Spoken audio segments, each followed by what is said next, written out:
Action. యువతి యువకులు ప్రేమలో పడితే ఏదో తెలియని తీయని లోకంలో విహరిస్తూ ఉంటారు. నీవు లేక నేను లేను అంటూ లవ్ సాంగ్స్ పాడుకుంటూ ఉంటారు.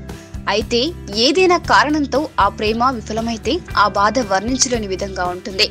లవ్ ఫెయిల్ అయిన కొత్తలో తిండి నిద్ర సహించిన విధంగా తయారవుతారు. ఒక అమ్మాయి అబ్బాయి లవ్ ఫెయిల్ అయినప్పుడు ఎవరు ఎక్కువ బాధపడతారు అన్నది కొంచెం ఆసక్తిగానే ఉంటుంది. లవ్ ఫెయిల్ అయితే అమ్మాయిలు ఈజీగా మర్చిపోతారని మేమే ఎక్కువగా బాధపడతామని అబ్బాయిలు చెప్తూ ఉంటారు. అమ్మాయిలు మాత్రం అదేం కాదు అని అంటూ ఉంటారు. అసలు ఇంతకీ ప్రేమ విఫలమైతే అమ్మాయి అబ్బాయిల్లో ఎవరు ఎక్కువ బాధపడతారన్న చిక్కు ప్రశ్నకు ఆన్సర్ చెప్పడం కాస్త కష్టమే. ఇలాంటి చిక్కు ప్రశ్నపై ఆన్సర్ కనుగొనే ప్రయత్నం చేశారు బింగ్ హంటన్ యూనివర్సిటీ పరిశోధకులు. వారి పరిశోధనలో ఆసక్తికరమైన విషయాలు వెల్లడయ్యాయి. లవ్ ఫెయిల్ అయిన సందర్భాల్లో అమ్మాయిలు ఎక్కువగా బాధపడతారని వీరు తేల్చారు.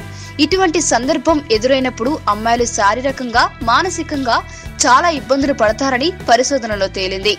ఇండియా సహా 96 దేశాల్లో పరిశోధన చేసి ఈ విషయం కనిపెట్టారు. సున్నిత మనస్తత్వం కలిగిన అమ్మాయిల్లో అయితే లవ్ ఫెయిల్ బాధ రెట్టింపు ఉంటుందని ఆ రీసెర్చ్ లో తేలింది. మనిషి జీవితంలో దీనికి ప్రధాన ప్రాముఖ్యత ఉంది.